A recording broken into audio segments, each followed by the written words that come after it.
There's nothing more powerful.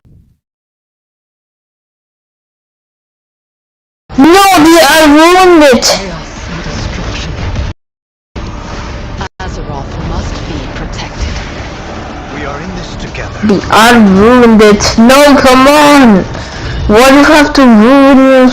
Why do you have to ruin something? Why? Website right now. Blah blah blah. I don't have a website. Oof. It's been a long time since we have not did this whole animations. Just go ahead and react to LlamaArts. See what. Okay, that was creepy. Okay, that first one was creepy. That first jump scare, he was so creepy. No, that was so creepy. We're gonna be... Hello guys, today we're gonna be reacting to some scary stories by LlamaArts. So let's get this started. Here we go. You can see some weird things when you're tired, but the thing This first one is called Scariest Hallucinations People have animated. Sorry. about this story, I wasn't tired. Me and the family were on vacation to some resort in a very rural area of Pennsylvania to make the setting creepier. There weren't many young people there for me and my brothers to hang out with. Okay. It seemed like more of an adult resort. But then one day when I was walking outside of the main lodge of the resort, I for some reason looked up to a window on the second floor and saw a teenage girl looking down at me. What? From that distance, she looked kinda cute, so I gave her a wave. But she didn't show any sign of reaction, No sign? Okay. so I just moved on. Yeah. However, later that same day, I was so bored that I was sitting on the swing set at the little playground of the resort, and that's when I saw the same girl again. She was a little What? ways away from me down past the playground, close to the tree line, and she was just standing there staring at me. Being a teenage guy, my hormones controlled my body, and so I got off the swing and began walking over to her. As I started getting closer to her, I realized she wasn't as cute as I thought she was. No. There was something about her face that just gave off a creepy vibe. I can't put my finger on it, but if I had to say, I think it would have to do with her eyes and her mouth. Whoa. I'd say once I got about halfway over to her, Is that she a turned ghost? around completely and ran into the woods. What? And I mean she full on ran into the woods. I stopped in my tracks, completely turned off. This girl seemed like a freaky stalker. I didn't see her the rest of our stay at the resort. Wait. Her. Hold on. I didn't see her Is that a portal? Sure, that's a portal. for the rest of our stay at the resort. During the car ride home, miles and miles away from the resort, I was thinking about her. How maybe if I followed her into the woods, I could have gotten laid, even though there was something off about her face. But then what I saw next made me feel like my heart dropped into my stomach. Looking down ahead, I saw the same girl standing by the tree line on the side of the highway. As we sped past her, I saw her head turn so that she was always looking right at me, No even way. through the tinted minivan windows. I asked my parents if they saw her, and they just responded, "Saw who?" That's Soon Chi-Chi. afterwards, I accepted that it was all in my head, That's Chi-Chi and from that the Dragon girl Balls. was never even there. What? Is that it? That's it! Okay! This next one is called 4 Creepiest 2-Sentence Stories Animated. So, let's go. The last thing I saw was my alarm clock flashing 12:07 Okay. before she pushed her long, rotting nails through my chest, her Whoa! other hand muffling my screams. No I way! sat bolt upright, relieved it was only a dream. Oh! As I saw my alarm clock read 12:06, What? I heard my closet door creak open. Okay, hold on. You guys probably cannot hear me. There we go.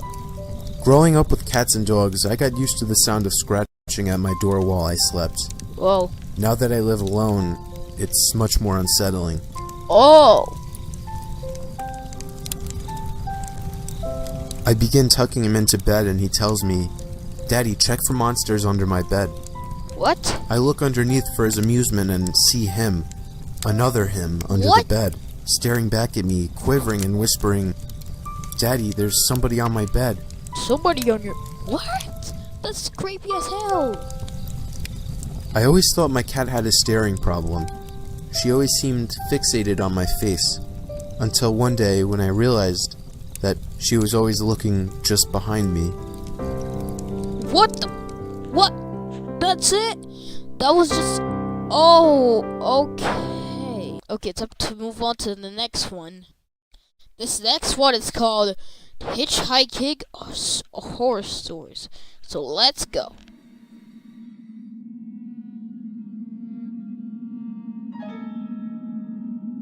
3 months after I turned 16 in 2005, I got my first car, a '99 Toyota Camry. Yes. On a warm Saturday night, when my friend Alex invited me over to one of his friend's big parties, I knew I wouldn't be in a condition to drive the Camry home afterward. So we carpooled with Alex's girlfriend Brianna. We lived in the countryside of Virginia, meaning less big parties, Her glasses meaning when there don't was a kinda big look like party it was a fire. huge deal and everyone would go. We lived about 5 to 10 minutes away from this kid's house. I knew where he lived as I was acquainted with him, but not exactly friends. The whole ride there, we took the same 2-lane highway type road through the woods, and this kid's house was actually on this road further down. Okay. At certain points on this road, there were a few houses on either side, and then it would just go back to being a long, empty highway again. The house was tiny, like a lot of houses around the area, but the party was held outside anyways, since his closest neighbors were relatively far away, and noise wasn't an issue. I'll skip most of the party up until the point that Brianna, who was supposed to be our designated driver, had to suddenly leave for a small family emergency. What? Alex said it was fine and that we'd find a ride home. Well, fast forward another few hours and another few drinks, and I could barely even walk straight. I checked my watch, and it was like 2 in the morning. I figured it was time to go. Yes, it was. I started looking for Alex, but I couldn't find him anywhere. In fact, it seemed like everybody I knew had already left. Oh! I could barely even think straight, but I was still furious at the fact that Alex could have actually left without me. Bro, like that's... I asked to use the party host's phone and dialed Alex's home number. After 2 tries, I gave up and then realized I shouldn't wake his family up. Oh, yeah, So, you should literally realize. not knowing what else to do, I dizzily stepped out onto the road and began walking back home. I knew this walk would take anywhere from half an hour to an hour in my condition. Walking slowly is like Maybe you feel after sleepy. 15 minutes of walking down the road, the slight shine of car headlights on the road was fading in from behind me. Jumping for joy inside, I lifted up my arm and stuck out my thumb. There we go. As the car neared, it slowed down and came to a stop right next to me. The man driving the '98 Ford Explorer rolled down the window and asked where you headed. I told him my house was just down the road and beyond a right turn, probably slurring my words beyond comprehension. He chuckled and told me to hop in. I thanked him and joyously hopped into the truck. I was exhausted, and I remember completely disregarding things the guy was asking me because I was so close to just passing out. Yep, And that's what happened. The memories of being in that truck turned to a fog, as I'm sure I passed out. Yep, you did pass out. What? Still in the truck? The next thing I remember, I woke up still in the moving truck. What? The guy looked at me and laughed, but didn't say anything. He's evil. I looked around and realized the road we were on wasn't familiar. Yes, it is I not. nervously asked, where are we going? Yes, where are we He going? then said, so what were you doing out this late anyway? Bro, answer the question, As the bro! man answered my very straightforward question with another irrelevant question, the sobering reality of the situation hit me. Oh my. You can let me out anywhere, Yeah, please. I told the man. The man responded with a firm no. What? I felt like throwing up as he said that. No, I really actually felt like I was going to throw up. Oh! I started to gag as I felt more and more nauseous by the second. The man took his eyes off the road to look at me, and that's when I thought of the perfect distraction. Yes. I turned in his direction as I continued to gag, and he started to kind of lean away and slow down the car. Thankfully, I drank as much as I did, because I finally threw up and made a point of doing it all over the man's lap. There you go. The man yelled in frustration and stopped the car, and that's when I took it upon myself to run for my life into the woods and duck behind a few bushes. The man came following into the woods with a flashlight, and on 2 separate occasions, he shined the light straight over me without noticing. Eventually, I heard his footsteps walk even further into the woods past me. That was when I ran back to his truck, but unfortunately, he was smart enough to lock it. By some miracle, I saw another car approaching in the distance, and I ran out into the middle of the street, waving my arms like a lunatic. The car tried to avoid me, but I wouldn't let it. They were forced to stop, and I yelled at them to help me before they came back. Once I told them that And plus, that Ford Explorer is not even yours. was kidnapped by the man who was driving that Ford Explorer, the driver agreed to give me a lift. Not to the police station or anything, but to my house. Thanks. I made it back safely, where I couldn't thank the driver enough. I immediately woke up my parents and told them. My dad wanted to know if I got his tag number, and then I felt like punching myself in the face. Oh my. I failed to get the simplest information from the guy that would have allowed me to actually properly report him. All I knew was that he drove a faded blue '99 Ford Explorer. Yeah. I made sure to give Alex a piece of my mind, and part of me always held a grudge against him ever since, just for abandoning me at a party without telling me. Yes, for God. I haven't seen him in 4 years now, however, and this was actually the first time I even thought about this incident for almost a year now. As time goes on, even the worst of memories may start to fade, but after writing this to share with the internet, it's once again fresh in my mind. Fresh in my mind. That's gonna be... Those memories may start again fresh in my mind. That's it. Alright. Fishing Stories Animated. This is an animation. This is an animation that I made for Mr. Nightmare's video 2 or 5 fishing stories. So that means Mr. Nightmare is the narrator. Okay. Good narration, Mr. Nightmare. I appreciate you. And good animation, LlamaArts. Okay, alright, let's start a new video. Enough talking.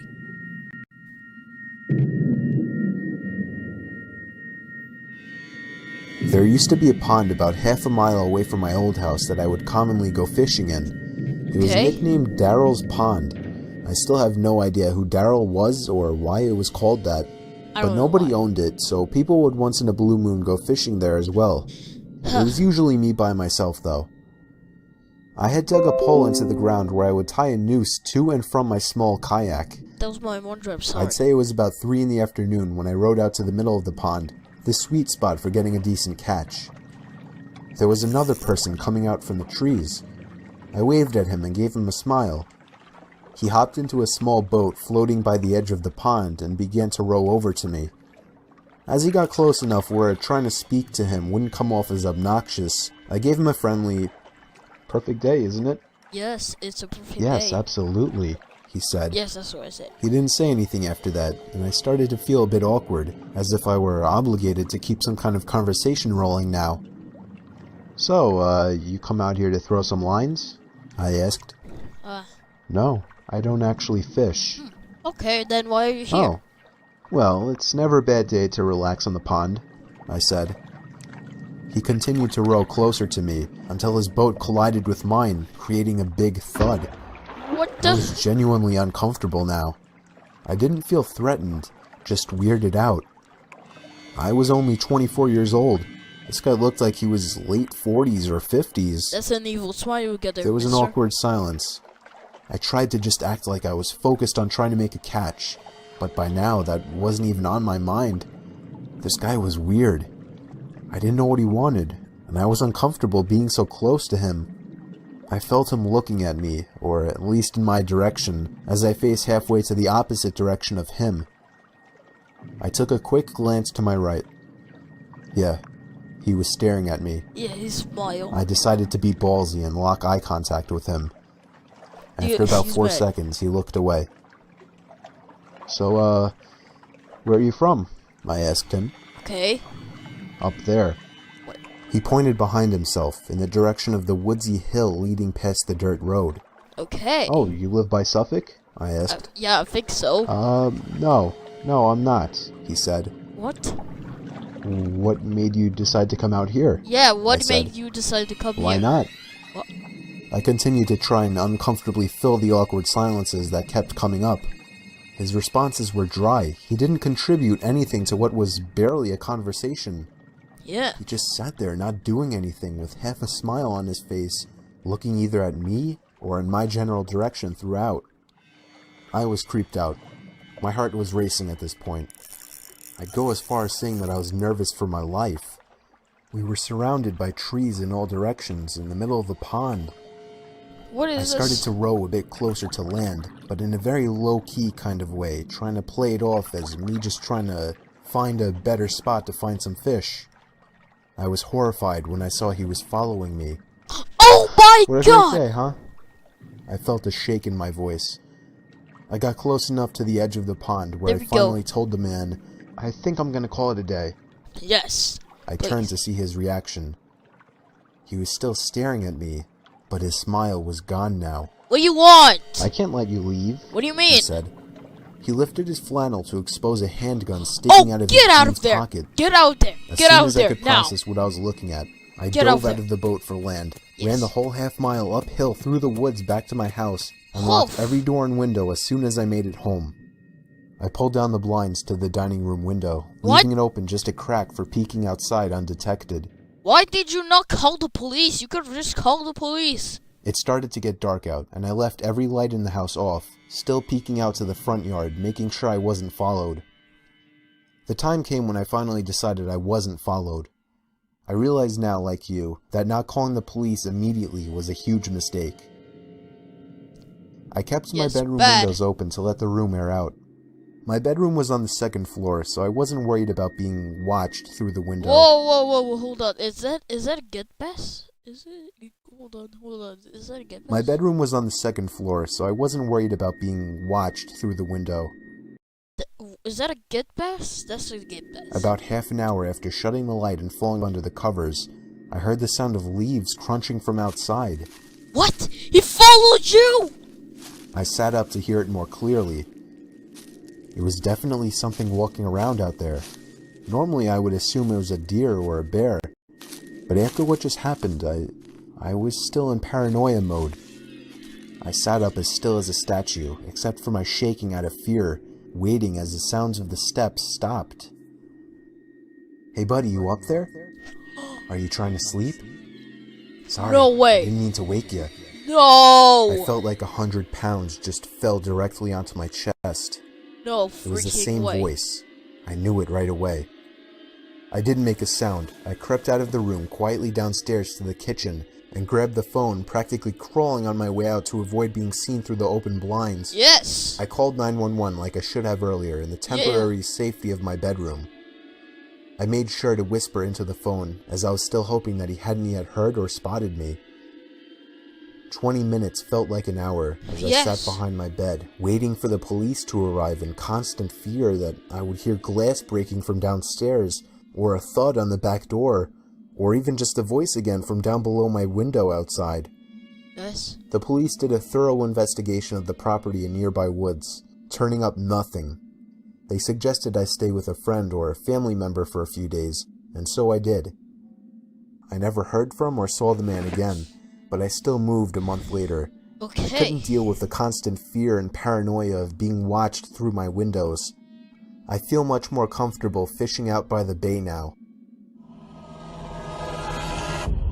Oh, he got killed by an ocean thing. Okay. Bro, Mr. Nightmares does the narration good.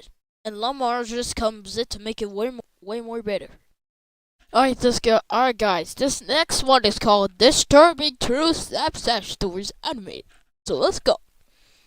Up until a few days ago, I went to a small, local gym in my now previous New Jersey town called Black Bear Fitness. Okay. One day, I had the misfortune of running into some skinny, awkward, yet creepy-looking kid, probably 18 years old. He didn't look like he belonged in a gym at all. I had headphones in and I was doing my set when I heard him saying something to me, but it was muffled by the music. I was already annoyed with this kid, given that he was breaking an unwritten rule of the gym. Don't try to talk to somebody when they're doing their sets. You don't have to be stuck with what you got. Like, why does this guy have sandals? Who wears sandals to the gym, bro? I took my time finishing my set, and then took my headphones out to ask if he needed something. Yes. Then he started acting like I looked familiar, but right away I knew this kid was just trying some pathetic attempt at making friends. Yes, I'm making. I assured him I didn't, but the kid wouldn't stop talking to me. I'll skip most of the conversation, but eventually he actually asked me for my Instagram and Snapchat, weirdly enough, and for whatever reason I gave them to him. Instead of just saying something like, "Buddy, I'm trying to work out," or "I don't have social media." After I gave him my Snapchat and Instagram, however, I did kind of urge him to let me resume my workout. He finally seemed to get the message and walked away. Not without saying bye like 3 times though. Like, who wears sandals to the gym like that? That night I got a snap on my phone saying "from Sean." Oh god! I immediately sighed and said, "Oh no." Just wondering why the hell the kid would snap me. Yes, why would he? I opened the snap. Whoa! The kid was in a creepy, weird pose, face way too close to the camera, with his head resting in his hand and a half smile on his face. The text over the picture was "Hey" with 2 Y's. I muttered the words. For the record, I'm a guy, which made this even more weird. My thought process was, I've had enough of this loser already. I'm gonna remove him and make it clear I don't want to talk if I see him at the gym again. And so I did. I removed him minutes after he sent that snap. Good. You're blocked now, Sean. Oh my gosh, Not why even does a minute later, again a message popped up on my phone, saying "Snapchat from Sean." What? How did he do that? I waited a few minutes before opening it. This one was even creepier. Now the kid was sitting up on his bed, no smile, more of a surprised, angry expression. The text over the image said, "Why did you remove me?" 'Cause you're creepy! Now I went as far as to block him, meaning he couldn't snap me anymore. Look at you, Sean! And that was that. I threw my phone on the desk and sighed out of relief. That's it. You're done, Sean. What? Half an hour later, my phone goes off, saying "Sean added you as a friend," and then "Snapchat from Sean." What? He actually made a new account. What? Oh my... I opened the snap and felt my heart drop. It was a picture of my front lawn. No. The text over it, "Answer me, bitch." No way, that's crazy! My guy literally just sent a picture of his front lawn. That's crazy! No freaking way. That is so crazy. I can't believe it. What?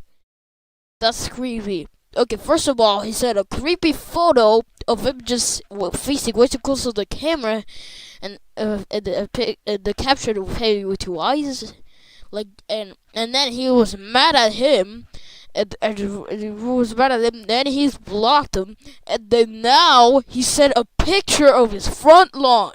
Like, bro, that's crazy. The first thing I could think of was, how did he find my address?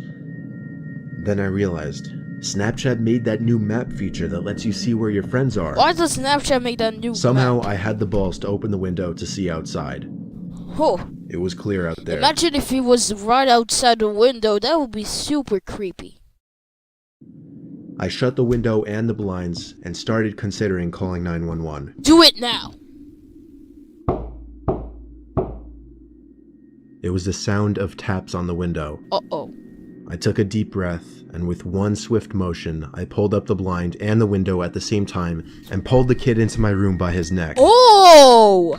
I punched him in the face a few times before he was out cold. Now I called 911. Nice. By the time they arrived, he was awake, cursing me out, promising he'd be back and kill me. The cops heard it all. I didn't even have to make a case. The kid was an idiot. Luckily, the timing of this worked out well, because I just moved a couple days ago out of state.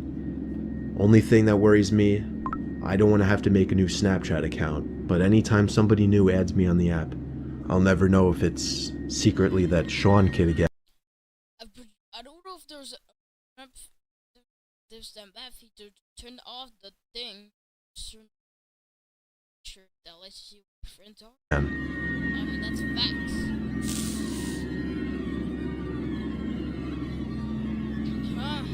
That's it. By the way, that photo, that second photo that he sent, that was creepy as hell. Because he was furious. Alright. Are you guys? We're gonna be reacting to some more LlamaArts animated stories. This one is called Night Shift It was 2 years Stories. ago. I was called in to do the night shift, 10 p.m. to 4 a.m. at 7-Eleven, since somebody called out. The store was located on a busy road in a rather quiet and rural area. During the night shift, you could expect anywhere from 10 to 20 people come in to buy a beer or That one was like a YouTube. That's Doritos. or something else. That's This one particular night, there was this one guy, mid-20s, that came in. Whoa. He started making weird noises, like loud yelling noises. I assumed he had some kind of mental disability. In fact, my brother has a Mid-20s? I bet he's 25. mental disability, so I immediately felt sympathy for the guy. He walked up to the counter without any items, with his head facing me, but his eyes were looking up at the ceiling. I felt uncomfortable. I honestly didn't know how to deal with it. I tried speaking with him, but he only responded in loud noises. I kept checking if he was with someone outside, but he was alone. There weren't any cars in the parking lot, so I assumed he walked. Yeah, he won't. He stood there for so long, looking up at the ceiling and making noises, that I tried to get him out by handing him a bag of chips and telling him he can go. Yes? I tried finding some kind of number to call for someone to help him. Then, out of nowhere, he finally turned around and walked out of the store. I felt so horrible for the man, but at the same time, I felt a bit creeped out. About an hour later, the phone on the counter rang. I picked up to hear the familiar yelling sounds of the man from earlier. It caught me off guard. I didn't know what to think, other than this has to be some kind of prank. I hung up on them and was now becoming paranoid of my surroundings, constantly checking the outside through the windows. Oh. Come 4 o'clock, the person working after me came in, finally allowing for me to go home. It wasn't my problem anymore. I got home and threw all my stuff on the table, ready to get to sleep. But my phone rang within a Oh my minute god, it's after that entering guy the door. again. Oh my I felt a god. chill run down my spine. Why would someone be calling at 4 a.m.? Yeah, like for I could real. only imagine it was bad news. I braced myself and picked up the phone to hear the man again. I felt sick to my stomach as I listened to the loud noises he made. I struggled to slam the phone to the receiver. All night I felt like I was being watched, even with all the blinds shut. And I I could feel like I'm swear being I heard watched, too. strange noises coming from all over my house. Not about you guys. I feel like I'm being watched out. I feel like I'm being watched in my house, bro. I refused to get any sleep until the sun came up. Weeks passed and I had forgotten about the incident, until one day, when going into the basement for the first time in a while, I found that papers had been scattered all over the floor. What? And when I went into the basement closet, I found writing on the walls. 7-Eleven had been written in Sharpie on the wall, along with the address to the 7-Eleven I worked at and my house address. Oh. The most disturbing part, I also found various kitchen knives, along with a large pocket knife sitting in the closet. What started out as seemingly just an innocent person turning into something of a prank ultimately turned into something much more horrifying. He had been living down there for God knows how long, and I'm just grateful that, for whatever reason, he changed his mind and left, because I haven't seen or heard from him since. All I can say is that man is dangerously ill. Okay, that was sick. Alright, this next one is called A Disturbing True Snapchat Story 2. Let's go. This is a short but terrifying story of something that happened when I was Snapchatting a friend. I'm pretty young, I'm only 13, still in middle school. That's young Sean when he was a kid.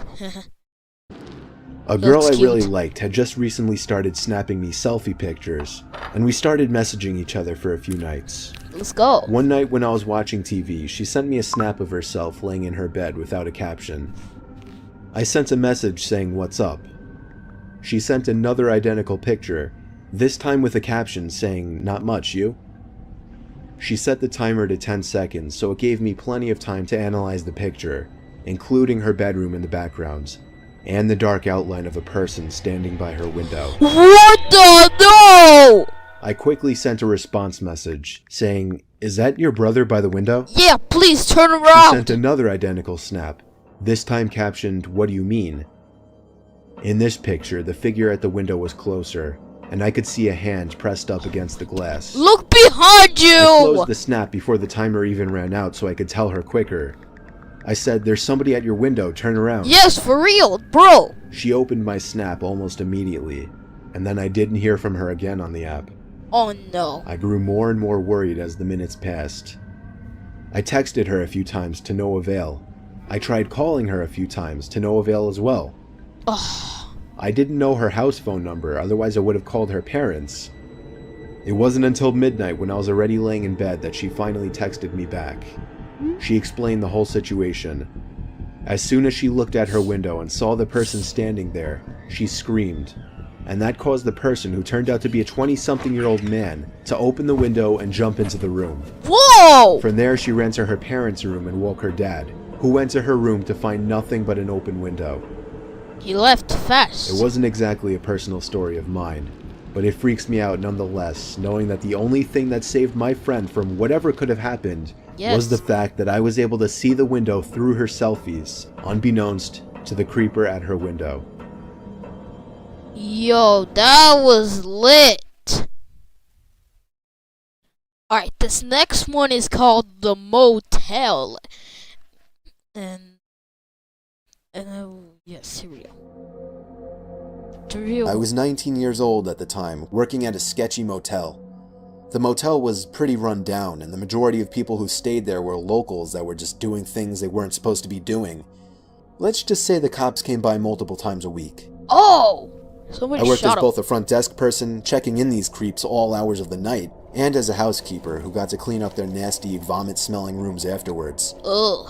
One afternoon, I was working as a housekeeper in the second building of the motel, on the backside furthest from the office. I hated working over there because it not only had the most worn-down rooms, but it was always pretty vacant over there and way too quiet for comfort. Yes. I began cleaning one of my last rooms and wanted to get done in a hurry because it was getting late. I was washing the mirror in the room that I was cleaning when all of a sudden, I saw a man in the reflection staring at me. Who He is... was mid-50s, Oh. dirty, with long, greasy hair. Startled, I screamed, "Oh my god." I told him he scared me. The room I was currently She has red eyes. cleaning was vacant, so there was no reason why this man should have been in there watching Is that blood? Is that blood on this shirt right there? me clean. However, we just had a meeting on customer satisfaction, and my boss was really pressuring us to be more polite and help the guests any way we could. Sir?" I asked him cautiously. Can I get you anything? Towels?" The man just stared back at me with a crooked grin and held out his hands to me. What? I thought maybe he was handing me a tip for cleaning his room earlier, but when I looked down, I saw he was holding a $100 bill. Alarms started going off in my head. No one tips $100 on a $40 a night room. The man just smiled and said his name was Terry. He said he was Terry. staying in the room next door with his wife Sherry, and sort of joked about their names rhyming. Yes. He smelled like car oil and alcohol. Terrell. When I asked him why he was trying to hand me $100, he laughed deep in his throat and said, This "Me and guy's my on wife were drugs. watching you, and we just wanted to have fun with you." I felt like my heart jumped into my throat. No. No, I can't do that, sir, I'm sorry. Yes. I wanted to run out of the room screaming, but he was blocking the door, my only exit. What? The man smiled again, taking on a Whoa, softer whoa, whoa. tone of voice, and invited me to come into his room to meet his wife, just to talk as friends. I nervously told him no again, and that I had a lot of work to do for the day. Yes. I prayed to God he would just go away, and Yes. eventually he did. He grunted and walked off in what I assumed to be the direction of his room. No. My mind began racing. There is no wife, I thought. This man could try and kidnap me. I was Yes, 110 pounds at the kidnap you. time and not very strong. He could easily overpower me. I locked the room from the inside and went directly to the phone to call my manager at the front desk, but the phone wasn't working. Wait, what? Adrenal- He turned the phone off? No goddamn way. No way he turned the phone off. And began pumping through my veins, and despite what I was always told not to do, I was panicking. Did he cut the line? No, I thought. This is a crappy motel. It happens all the time. But I just have to get out. I remembered that I had my cell phone out on my housekeeping card, but that was outside the locked door. I'd have Crap. to open the door to get it. I cautiously opened the door to the room that I was cleaning and peered out. I didn't see anyone, so I frantically began searching my cart for my cell phone. I was wasting too much time looking for it, so I just decided to run as fast as I could and make a break for the front desk in the office. Goddamn. Then from behind me, I heard the man again, but this time he was screaming to someone else, "She's running, she's getting away." Oh crap! I could hear his shoes slamming against the pavement after me. I quickly turned the corner, grabbed my keycard, and let myself into a stockroom and locked the door. Within moments, I heard the sound of the dirty guy and someone else running outside, searching for me. I stayed in that stockroom for 30 minutes shaking until I could no longer hear him searching for me. I finally got the courage to run the rest of the way to the front desk. There. When I made it there, I collapsed into my boss's arms and he called the police. The man and whoever else was in the room with him peeled out before the cops could arrive, and I was beyond shaken up. According to the police who ran a search, this wasn't the first time he had done something like this, and he was actually wanted for sexual assault, gross sexual imposition, and in the past was once charged with rape. A few weeks later, on what happened to be my birthday, this guy was caught. A few weeks after that, I quit. He was I will caught. never again work at another motel. Yo. No freaking way. That was amazing. Alright, this one is called the Christmas Eve Story. Last year on Christmas Eve, I was working late. I'm 23. I work in New York City and commute home every day on the train. Okay. Since I'm one of the younger ones in the office, I got stuck with one of the worst shifts, so I wasn't able to get home until 5 o'clock. My family had already left a whole hour earlier to go to my cousin's house, so I had to drive alone. After having a quick snack before the half-hour drive, I got back in my car and put my cousin's address into my phone. Halfway through the drive, it started snowing. I got to my cousin's house around 6 o'clock. It was snowing heavily by this point, and I just made it in time to catch everyone starting dinner. I brought all of my gifts inside and cheerfully said hey to everyone. I stayed until around 11 o'clock. The rest of my family left a little sooner. I stayed an extra half hour or so just to hang out before leaving myself. By the time I was leaving, the ground had accumulated at least 2 feet of snow, and it wasn't even done snowing.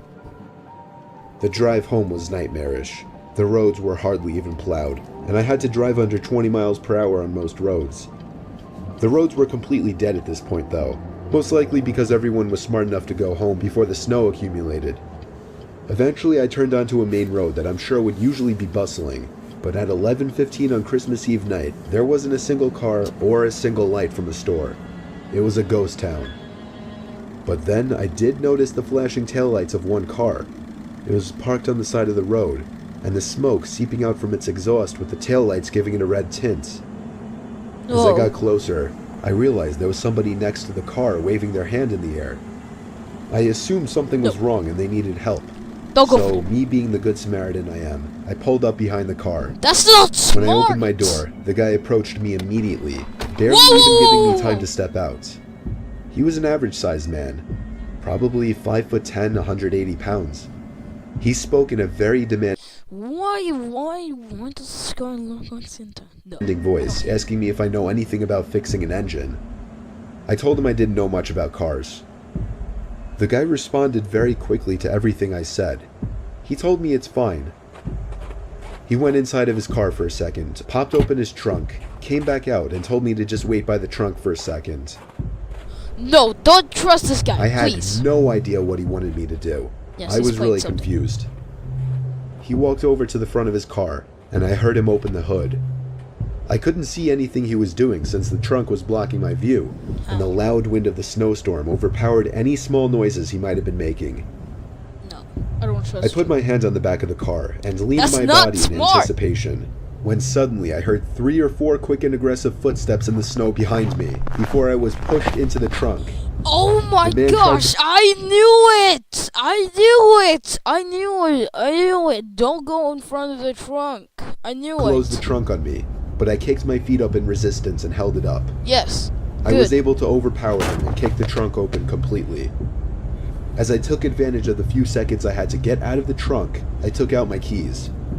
He tried to grab me now, and I dug my house key right into his neck. Oh! He fell to his knees, and his scream echoed down the deserted street.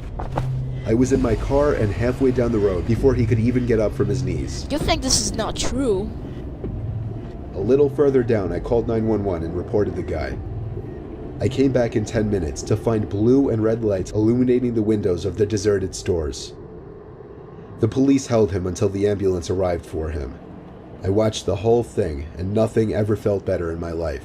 Oh! I got home safely half an hour later and told my family everything. I was still very shaken that Christmas, and this remains possibly the most horrific thing I've ever experienced. No way, that was lit. Alright, this next one is called 2 Disturbing Horror Stories. Let's go.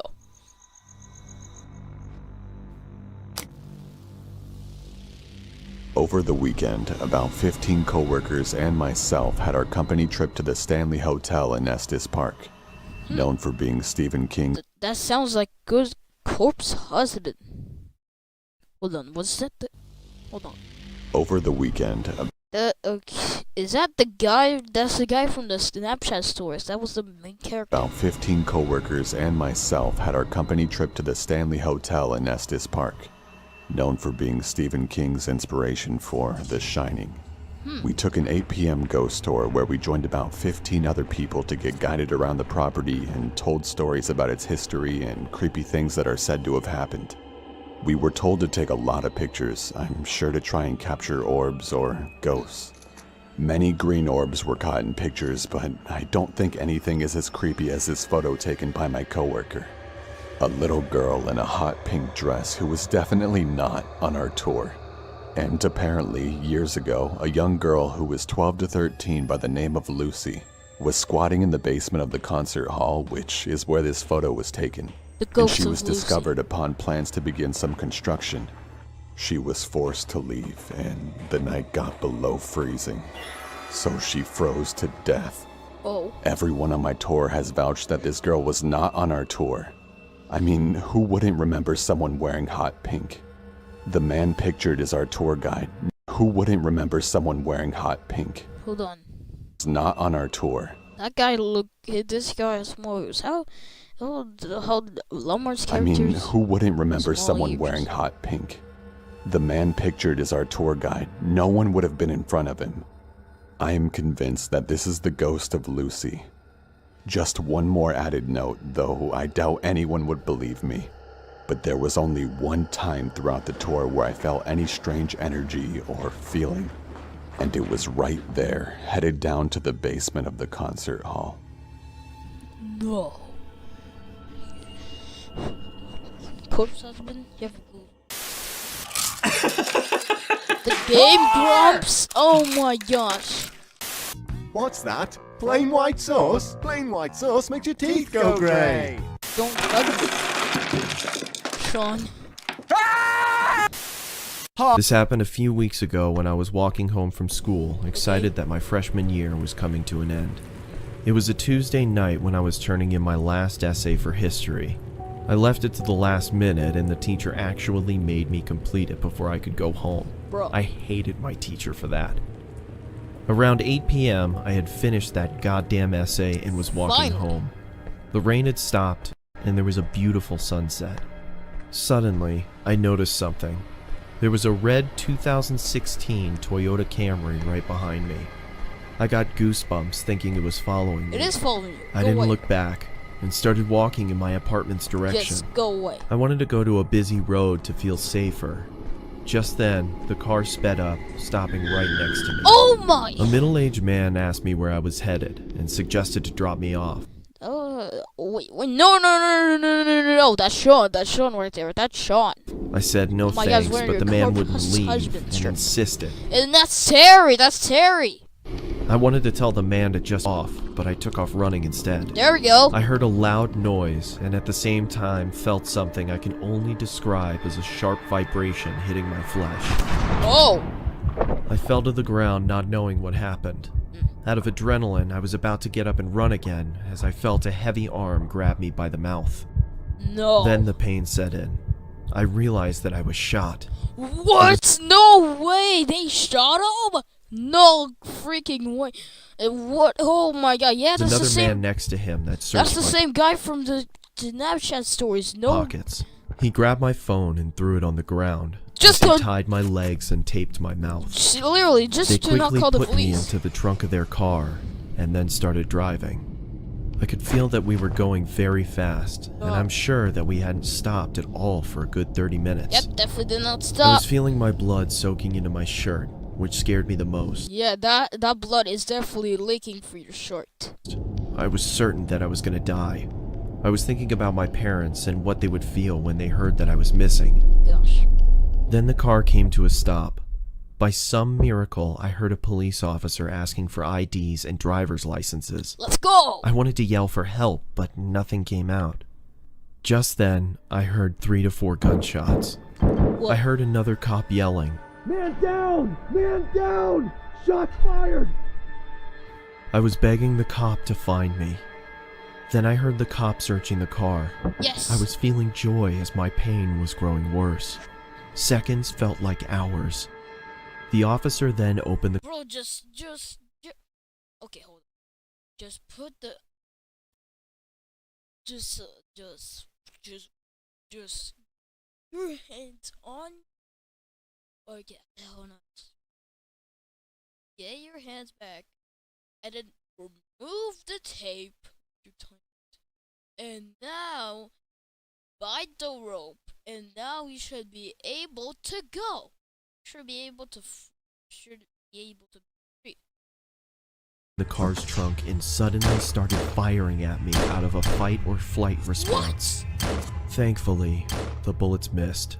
What is wrong The with you? officer quickly caught up to the fact that I was kidnapped and injured. What is wrong with you? He You called didn't for fit backup enough? immediately, and it arrived in minutes. Oh my god. They placed the injured officer onto a gurney and drove off in an ambulance. Finally, when the scene was safe, they called another ambulance for me. I woke up in the hospital. The news media was everywhere. I was fine after a few days, but later learned that the officer that was shot didn't make it. I don't know if those men are still alive or rotting away in a prison for killing an officer. I don't want to know what would have happened if those officers hadn't stopped the car. No freaking way.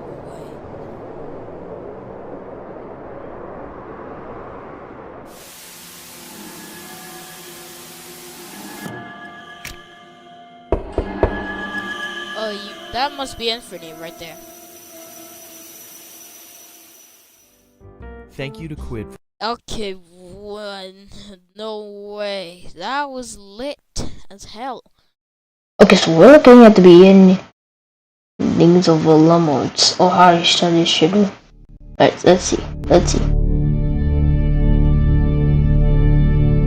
I was on tour trying to find some really deep websites. Okay. I was in a chat room where people normally shared links to deeper websites and weird pictures and videos, commonly illegal pornography.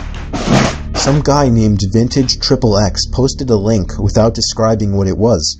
I clicked on it, and it took me to a black screen where a big video box eventually popped up with a play button. The video thumbnail was a dark room, only lit by a TV screen.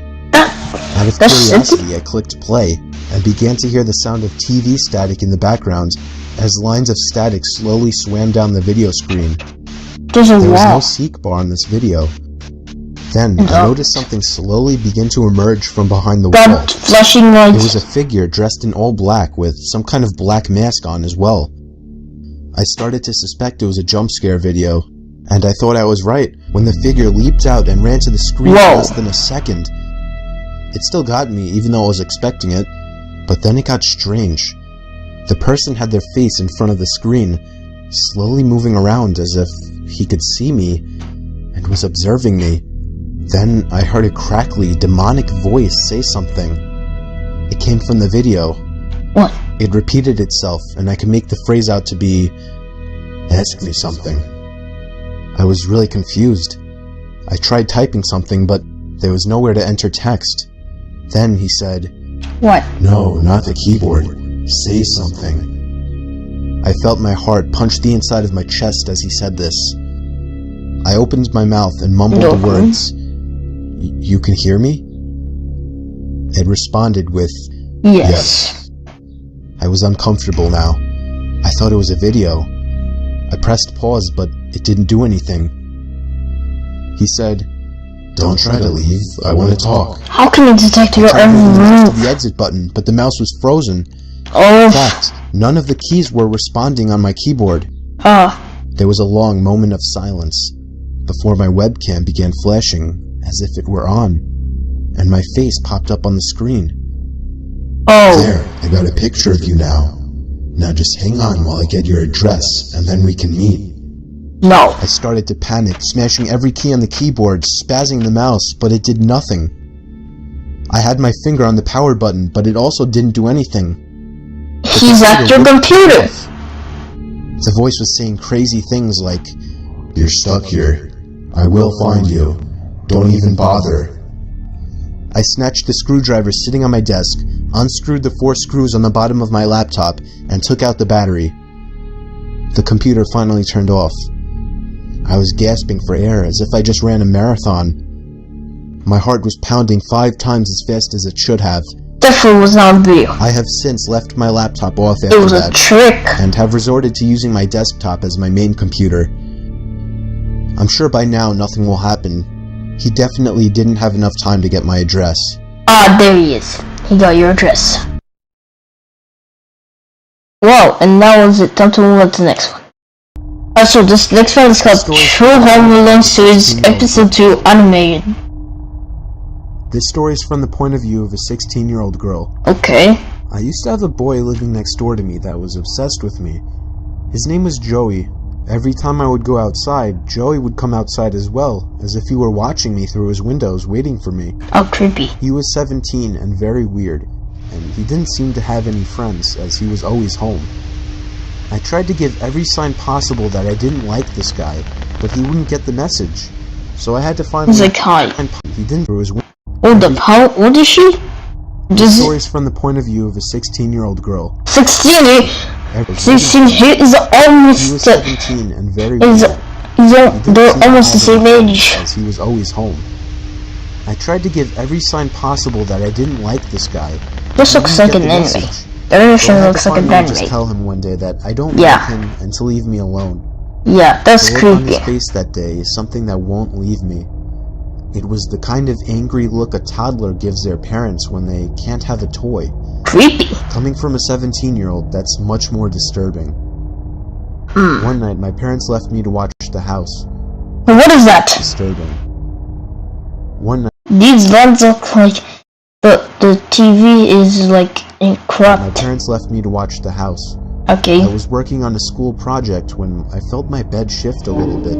Huh? How could the bed move? Hold up. That's probably him. I don't know if they entered the bed. Hold up. I don't know if they entered the bed. I was working on a school project when I felt my bed shift a little bit. I looked under my bed. Oh no! I screamed as I saw Joey laying under my bed. I ran away while he tried to crawl out from under my bed. Oh, that's creepy. I ran to his house and rang the bell at least 10 times, telling his parents about it when they opened the door. Joey never came out of my house, so I called the police. His parents begged me not to, but I ignored them. The dad is like, hey, don't do that, don't call the police on my own son. 10 times, telling his parents about it, still in my room and arrested him. Apparently, he admitted this wasn't the first time he had hid under my bed. Why? I also found pictures of me scattered across his room. The most disturbing one was of me sleeping, and it was Stop. taken from inside my room. What? What? Alright, so this one is called Babysitter Stories Animated. Stream. I was getting paid $250 to watch some couple's kid while they went away for the weekend. His name was Matthew. This took place on the first night, which was a Friday night. Matthew was already supposedly asleep. Matthew? Did you call him Matthew? Called Matthew? Matthew was already supposedly asleep while I was in the living room watching a movie. I got a knock at the door and looked at the clock. It was close to midnight. There was no way I was opening it. And looked at the clock. This house is in the middle of the snow. There was no way I was opening it. Not even 10 seconds later, What? I saw 2 or 3 men angrily banging on the door, telling me to open up. I felt like my heart was about to stop. I took a peek through the blinds, and there was somebody standing right on the other side of the window. Oh! Oh my god! Oh! Whoa! That face looks creepy. That looks creepy as well. Oh no! In fear, and I managed to get back on my feet. I ran to the kitchen phone first thing to call the police. They said because of the weather, it could take a while for an officer to get here. I was told to take the child and hide somewhere until an officer arrived. They wanted to keep me on the line, but I wasn't thinking clearly in the heat of the moment and hung up. However, it wasn't until I ran through the living room that I realized the banging had stopped. Oh. I took a second peek through the living room window. Nobody was there now. Okay. I heard the sound of glass shattering from a few rooms over. I started to feel weak as I realized they had just broken the window and were about to come into the house. Oh yeah. I had to run and get Matthew. I couldn't just leave without him. Yeah, you must at least get your money paid. There was no time left to run back downstairs. As what do you think, you idiot? Some laughter coming from downstairs. I'm in the mouth with my hand as I ran with him into his toy closet. Wait, was there a window? As I already heard footsteps. I think there was no window. Coming from downstairs. No. There's definitely a window. I'm jumping out the window with Matthew and a few minutes dragged down to what felt like. I'm jumping out the window with Matthew and then I'm running. I covered Matthew. Otherwise there might be some traps there. As I ran with him into his toy closet. A few minutes dragged on to what felt like half an hour as we sat there in the dark closet. Matthew began to squeal as footsteps on the carpet reached out of his bedroom door. There was more than one person. They came inside. Hold up. There weren't many places to hide in this room. Oh no, I was actually dead. reflecting on my whole life, so sure I was gonna die. We heard the sound of a police siren outside. No, it's arrived. In the closet, and then I heard one of the men in the room mutter, "Oh shit." I opened the door back up as I heard at least 3 pairs of footsteps hurriedly rushing down the stairs. They didn't get far, as the police later found their footprints in the backyard. There were 5 men in total. Oh, that's creepy. Okay, that man. He kinda stuck. Alright, so this one is okay. This one is Sleepover Stories Animated. This happened when I was 15 years old. My best friend Anthony wanted me to come over for the night, since his parents would be gone all weekend. I rode my bike over and put it in his backyard before letting myself in through his back door. We played basically every video game from FIFA all the way to Call of Duty, with popcorn and other junk food spilled out all over the floor. As the night progressed, we moved from video games to watching TV and getting bored to doing prank calls at close to 10 o'clock. Prank calls. Anthony made a few calls to different pizza places. When it was my turn, I just dialed a few random numbers in hopes to get someone at their house. On, say, my 4th attempt, I finally reached somebody. A guy with a deep and rough voice picked up, answering with a yeah instead of a hello. Anthony laughing in the background made me stumble with my words mid-sentence, ultimately cracking up into laughter. I had never done a prank call, so I sucked at it. The guy on the other end was silent. I regained a straight face and tried to continue with the call. It went something like this. What?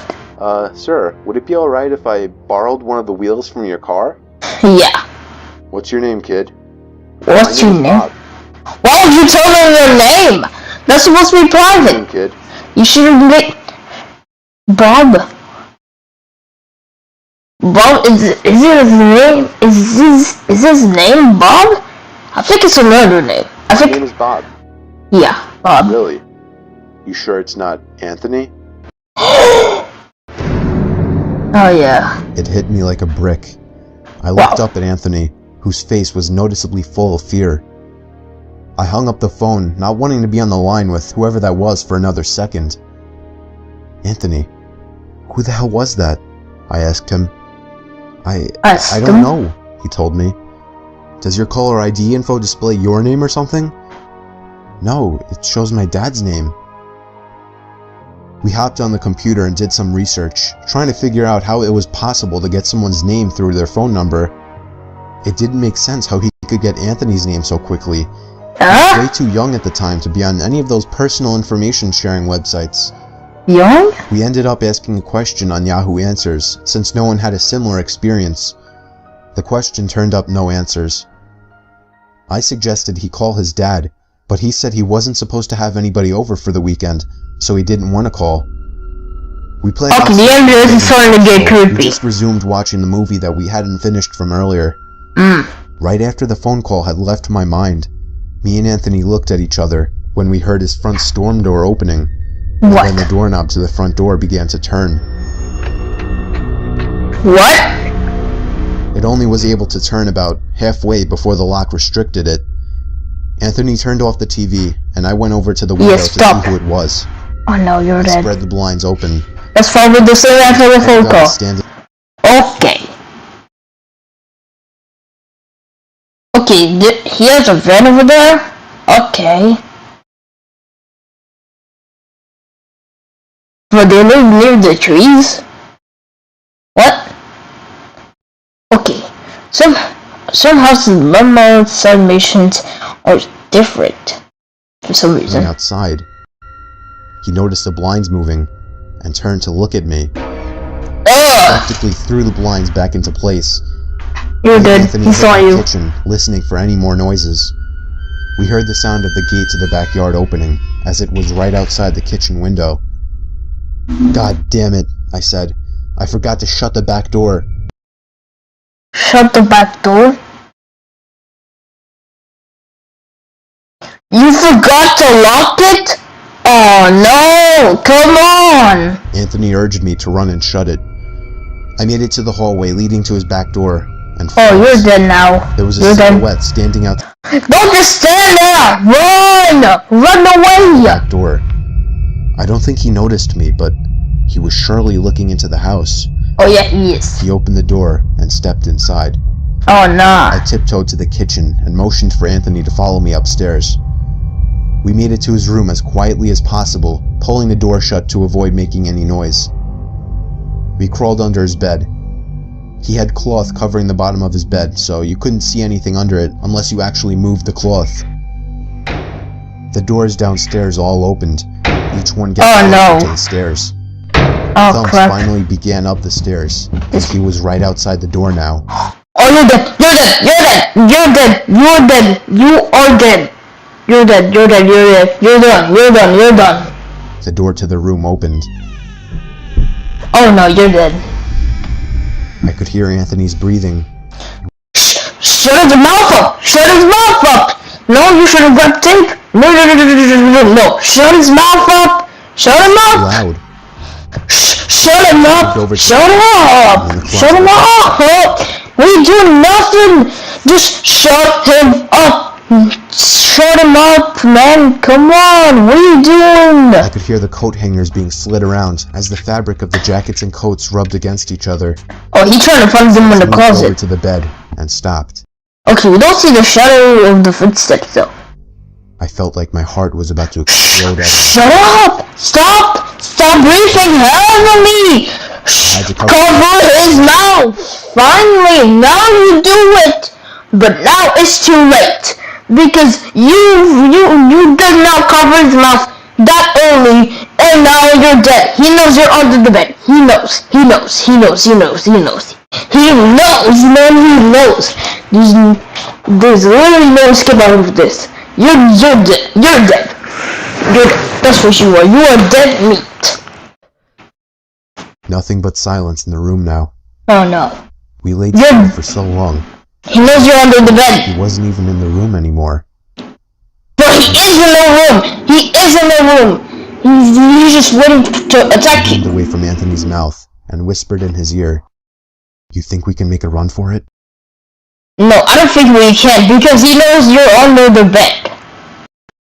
He was about to answer when What? the most disturbing, memory-haunting What? scream I'd ever heard filled my ears as Oh, Anthony that's was seemingly Jesus dragged creepy. out from under the bed.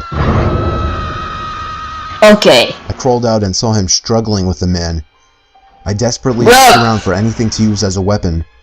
I stumbled with the screwdriver! on his nightstand. I hurried over to the man and drove the screwdriver into his back. Bro, why were you so He slow let go of there? Anthony as he let out a scream of agony, giving us time to get the hell out of the house. Hold up. Hold up. They really even see. Hold up. And drove the screwdriver into his back. He let go of Anthony as he let What out a did you scream of have? agony, giving us time to get the hell out of the house. Get out. Running onto the road would give away our position too easily. It would take too long to make it to his neighbor's house. We dove for the tree line in the woods and took cover behind a bush, watching the house. We're near the woods. The What? back door opened as the man stepped outside, Oh no. looking around the backyard. He then looked out to the woods. I felt his eyes pass me as he scanned through the tree line. It seemed that it was too dark for him to see us. Then, he turned his head back in our direction. I ducked behind the bush. You did. "Joe, he's coming." Yeah. he "What?" did. "Dude, get up, we gotta run." Come on. Come on. The man was approaching us fast. How could he have seen us? Because he saw your Through head. the woods with the leaves crunching under us, giving away our position. When Anthony tripped over something, I crouched down Okay. with him, hoping we had run far enough. Yeah. Not even 20 seconds later, oncoming footsteps from the direction we were running from came fast. Go. Run. 2 trees away from us. Run away. Run away. Leaves. Moments later, the footsteps take off in another direction. No longer hear them. I took off back in the direction of the house. Go back. Yes. Still running, over the sound of leaves crushing and my heavy breathing, I could swear I heard leaves crushing from behind us. We A went little back bit? to his backyard, into his house, and this time remembering to shut the back door. We were now able Shut? to call the police. Anthony Can't you lock it? Well, I patrolled the back windows, making sure nobody was out there. It was so dark, though. No, this video. No, this window doesn't have any blinds. Something that seems stupid today. Yeah. He turned on his backyard lights, and immediately in the distance, over by the woods, I saw him, standing in front of a big tree. He turned off back into the woods and disappeared out of sight. What? Hold up. He just wanted to stare at the man. He just wanted to stare at the white guy. You said that he could go away. Bro, why would you not go back in the house? Why? Because if I was alone, do that again and attempt again. But I guess she got tired from this day. That was the last time me or Anthony ever saw him.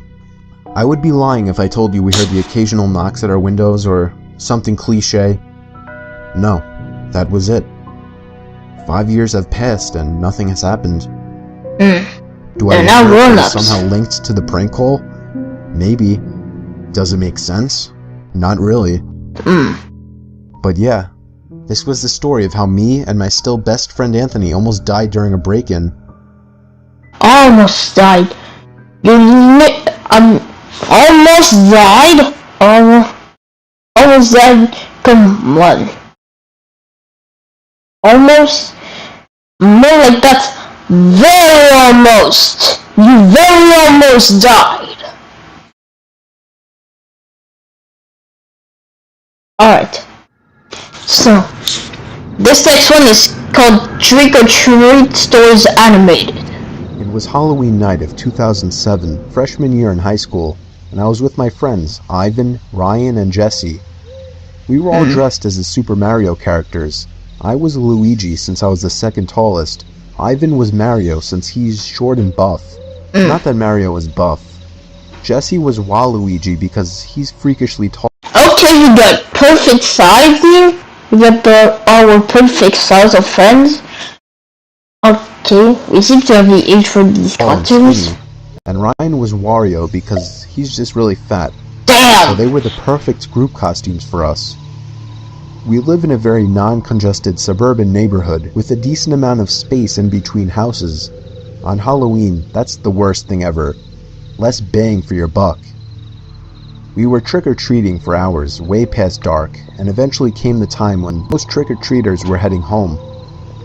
My feet started to hurt, and I had to constantly switch arms for holding the now 10-pound pillow sack of candy, but we planned on going until our bags were completely full. A lot of the houses by now weren't answering anymore. It was probably past their cutoff time for giving candy to trick-or-treaters. Approaching our next house, we saw a purple bucket on the stoop, which was the best feeling ever. I was the one to get close enough to realize it was empty, which was the worst feeling ever. I turned around when I heard a knock at the window of the house. What? We all looked at the window. Creepy. Couldn't see anyone, but heard someone call out, "Wait." The door opened, and an older man, late 40s, already balding, stepped outside. He told us to come inside so he can get us some more candy. I said we could just wait out here. He responded saying something along the lines of, "Nonsense, come on in, we'll get you your candy." Ivan... No, I see the eyes. No, I'm not going in there. No, I'm not going there and getting my candy. No, that house is empty. I'm not going there. And said, "It's alright. Come on, Dan, let's go." I told the guy to take care and apologized. He just take care and apologize? Apologize? Don't you see the eye right behind them? As we walked off, not saying anything. The man is poor. But at the same time, that guy seemed like a creeper.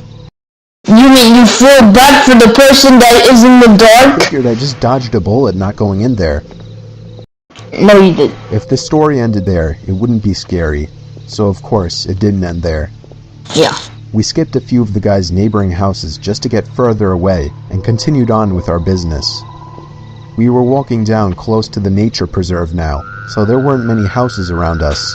What's that? At this point, we were now walking back closer to Jesse's house. I noticed Ryan had stopped walking, and I turned around to see what's up. He said he heard someone moving from behind the trees in the preserve. Oh. Now this was before everyone's phones had flashlights, so we couldn't just go searching in the woods for someone. Besides, we were just telling Ryan that it must have been a raccoon or something. Yeah. You may think this is a bit of a cliche, but when things like this happen in real life, you always assume the more logical possibility. Oh no! It may be the same man that had the eyes in the door. I put my arm around Ryan's shoulder and nudged him. The elderly man in the trees. That may be him. Ivan picked up on the sound as well. When we all stopped, the sounds of the footsteps from beyond the trees stopped as well. Ivan yelled at the obvious stalker to go away, or we would beat the shit out of them. I knew he was just bluffing though. No. I could hear the nervousness in his voice. The snap of a twig from beyond the trees triggered a fight-or-flight response in all of us. Me, Jesse, and Ryan all ran for it.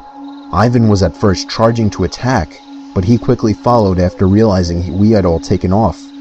Yeah, go. We ran down the dark street, and we all heard the sound of at least 2 or 3 pairs of footsteps crushing the twigs and leaves in the woods. We banked it hard right down Jesse Street when it and ran straight for his backyard, entering his house through the back door. The first thing we did was peek out through his living room window.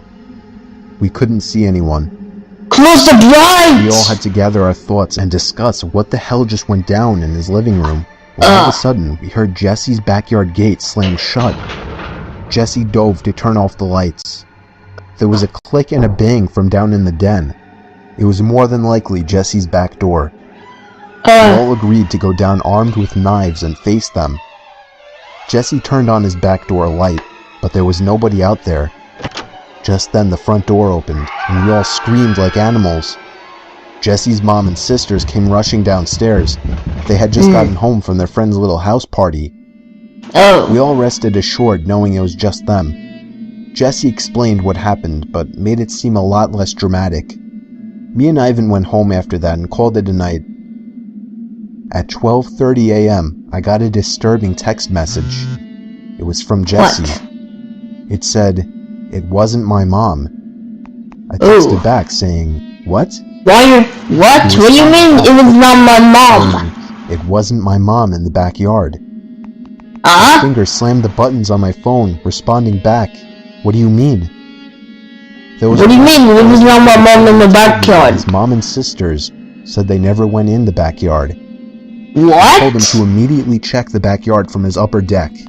He had already done just that. He also told his mom everything, and she had already called the police. They didn't find anyone back there, but Jesse did mention the guy who invited us in while trick-or-treating. Nothing ever became of that, and nothing ever happened at Jesse's house again after that one Halloween night. What? The guy who invited us in while trick-or-treating. Nothing ever... Okay, they are Easter eggs. Okay. We got Slenderman, Jeff the Killer, and I don't know what the rest of these two are. I became don't know of what that, the rest. and nothing ever happened at Jesse's house again after that one Halloween night. I don't know what the rest of these are. Happy Halloween. Okay, you see the blood from that. So this next one is called True Horror Stories 3. I recently moved out, and I already have a horror story to tell. What? The house I moved into isn't anything impressive. It's just a house that's appropriate for 1 or 2 people. Yeah, it's small. I'd say right away, I started hearing weird sounds coming from inside the walls. Oh no. I first heard it in the kitchen, and then in the bathroom, but on night 3, I started hearing it in my bedroom. I was sure there was some kind of animal living in my walls. I just had to figure out how to get rid of it. The next morning, I didn't even have enough milk to fill the bowl of cereal. What? I couldn't believe I hadn't realized I needed more milk. In fact, I seemed to be eating up all of my food pretty fast. I woke up in the middle of that night to the sound of No, you're gonna eat your food fast. No, there must be someone that's not inside your house.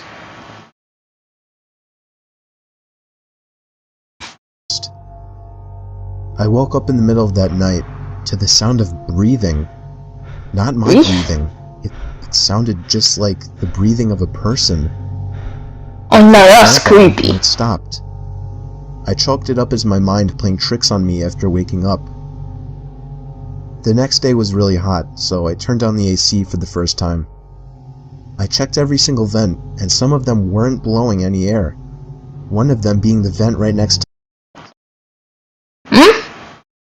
Hold up, the men probably broke the vents, the air system.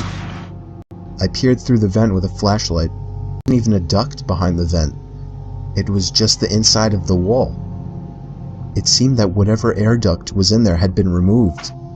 Unfortunately, I didn't look into the air conditioning system while buying the house. Removed? So I didn't Hold up, did the mice turn off that? know about this. The That mice night, I had broke to the sleep in thing? the heat with no AC. So I was Ah, up pretty late, constantly rolling around and flipping the pillow over. wow. I eventually started to hear the breathing again, but this time I was fully awake. I knew it was real this time. Oh It yeah, was coming to my left. yeah, you're I looked left. to my left at the air vents. The sound was surely coming from in there. Oh I yeah. grabbed the flashlight again and shined it in through the vent. I dropped it and screamed. There was someone's face peering through the cracks of the vents. Oh I god! saw were their eyes, open wide and glowing. I screamed all the way down and out. What? They used the scream! What? I soon found out there was a crazy, dangerous homeless man living in my walls. He Huh? had been eating my food. How did he get inside though? How long did it get inside the air since ducts? I moved in.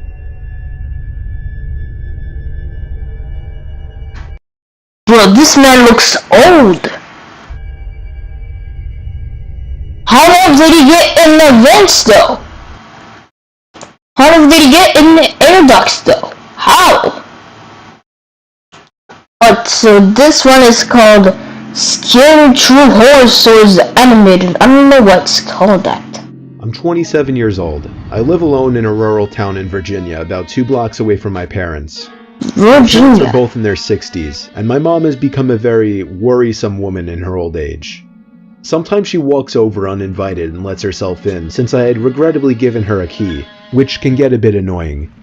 Like if I would be out really late on weekends at a bar or with women, I would sometimes come home to my mom sitting in the living room waiting, worried sick. I know you may just think, oh my god, that's crazy, why not just put your foot down and tell her to stop? Well, because you don't know my mom.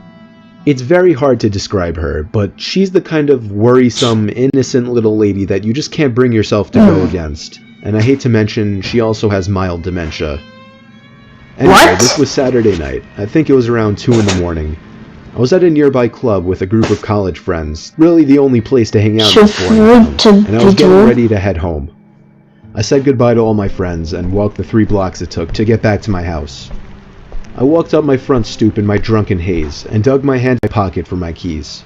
You're drunk? When I grabbed the doorknob, I realized it was unlocked. And Huh? I was here again.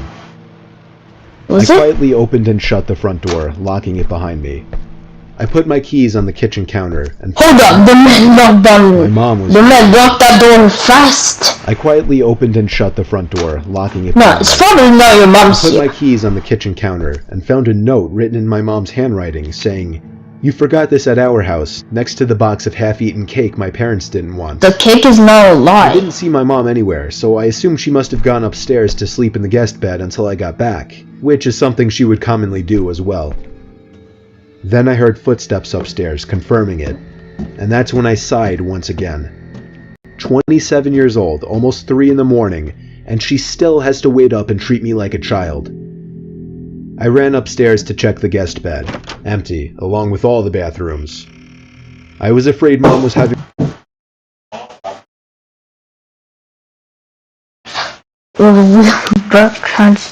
one of her episodes due to her condition, so I ran to the phone to call my dad.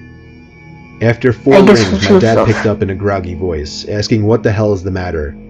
After I told him that I heard Mom wandering around upstairs in my house, there was a short pause, and then he Mom, you think she's home with you? No. That note said you forgot this at our house. But whatever that note said. It said it said our house. Dude, what do you think? If we heard that's in if we heard that's with your dad. said, "That's not possible, she's sleeping right next to me." Oh, My what is mouth that? fell open as I turned my head to face the dark upstairs, and just barely by the light provided by the kitchen, I could What? see a head peering around from the corner at the top of the stairs, looking down at me. I screamed into the phone as I ran out the front door and down the street to my parents' house, explaining to my father on the way. About halfway there, my dad told me, "Alright, I'm gonna call the cops," and hung up. I Wow. made it to my parents' house, where my mom was already waiting at the door, worried sick. My mom explained that she did come over to clean my kitchen a little bit and to bring over the cake they didn't want. 2 police cars pulled up in front of my parents' house, where they escorted me and my dad down the street to my house. 1 officer stayed outside with us, while 2 others went inside to investigate. It felt like 15 minutes before they came back outside and said it was clear. They checked the crawl space, the attic, everything. There was really nothing for me to report, other than the door was left unlocked and I saw the outline of a head upstairs before I ran for it. Still, I didn't feel safe sleeping in there that night, so I went back to my parents' house. Me and my dad are certain that my mom simply forgot to lock the door when she left, as her memory has been getting worse over the past few months. Huh? My dad has been stopping her from coming over alone from now on, which makes me both sad but also relieved. I thought Nights, it's really hard I to get keep. paranoid that whoever was in my house that night never left, and is still hiding in here somewhere.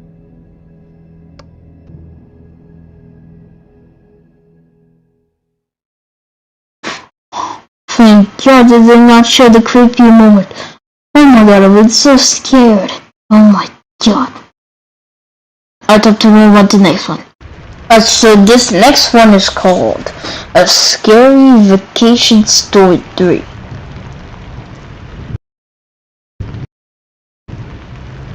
During my holiday, I spent about 3 weeks in Oh my Japan. god, it's...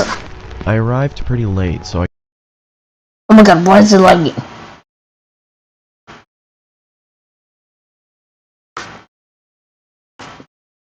I couldn't check into the hotel that I initially booked, so I booked a hotel I could find nearby. Oh! Aesthetically, it was quite nice, but it did have easy access to the building, meaning It's kinda anyone poor. could come in This and is- go to any room as they please. Plus, there was no security in sight. What? After arriving in my room, I All opened those no the security? watched some TV. Seriously? I was still pretty jet-lagged from the flight, so I started to get ready for bed. As I was falling asleep, I felt the urge to double-check the door just to see if it was locked. I didn't think anything was going to happen, but I'd rather be safe than sorry. About 5 minutes after I checked the door, I heard footsteps outside. Initially, I thought it was someone leaving their... You forgot, you did not check the door. Bro, lock your door. Lock your door. Who forgets to lock their doors? No, bro. room, but the footsteps started to pick up speed. Oh god, The sound started getting louder You're and dead. louder, and I started to freak out a little. You're All dead. of a sudden, the sound stopped. I looked at the light shining through the bottom of my door, and there was a shadow of a person. At first, I thought it was room service, but it was too late for that. Or maybe it was some drunk idiot who was at the wrong room. No, I'm not As soon drunk. as I switched my light on, the shadow disappeared. I was confused, but I reluctantly went What? Hold up. Why were they not getting in the door if it was unlocked? Well, probably you just assumed it was locked. back to bed.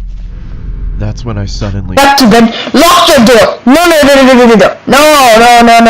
Lock your door. What are you doing? Just lock the door. Lock the freaking door. Oh my god. Complete idiot not locking doors.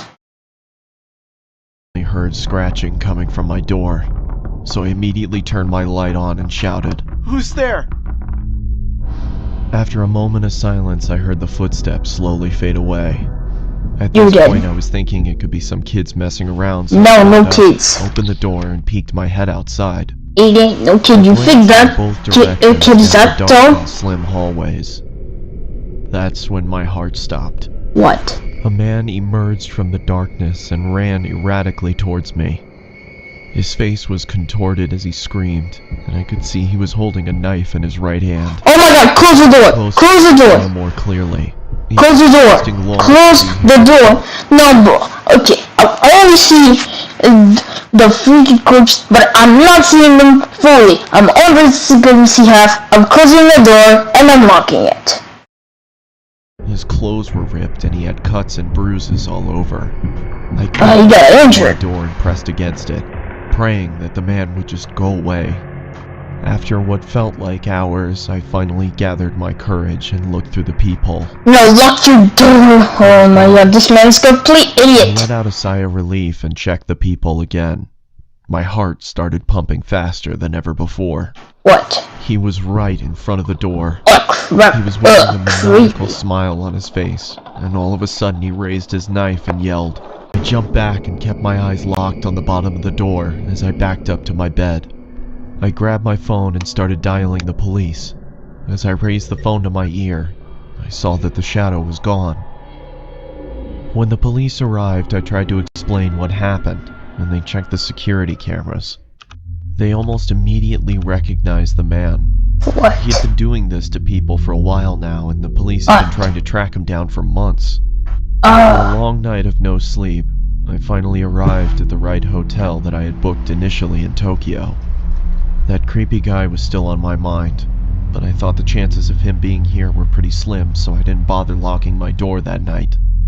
Oh my god! Oh no! Oh no! He's gonna get in your house. He's gonna get inside. He's gonna get inside. He's gonna get inside. No, bro, you're done. You're done. Your dad, if he hears you, you're a complete idiot! You are a complete idiot! At 12:05 a.m., I woke up to a big bang next to me. Oh no, that must be I could see the same guy passed out on the floor. Huh? What happened? Did he not sleep too much? With a knife in his He hand. does not sleep much? Shock. How did he find me? How did he find me? I don't know. I quickly ran out of the room and locked him inside. Who the frick forgets to lock the He doors? arrested. Yep. Let's just say I'm always going to be locking my doors from now on. Yeah, well, you should have done that before! You complete idiot! You should have done that before! Well, because then he would have not broken inside your friggin' hotel! He would not broken inside your friggin' hotel room! Ugh, who forgets to lock the doors? Complete idiots!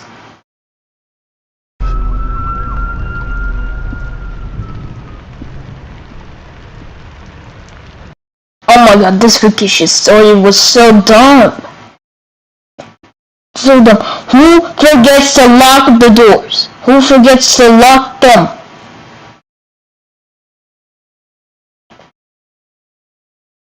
Who leaves your door unlocked? Oh my god, that's so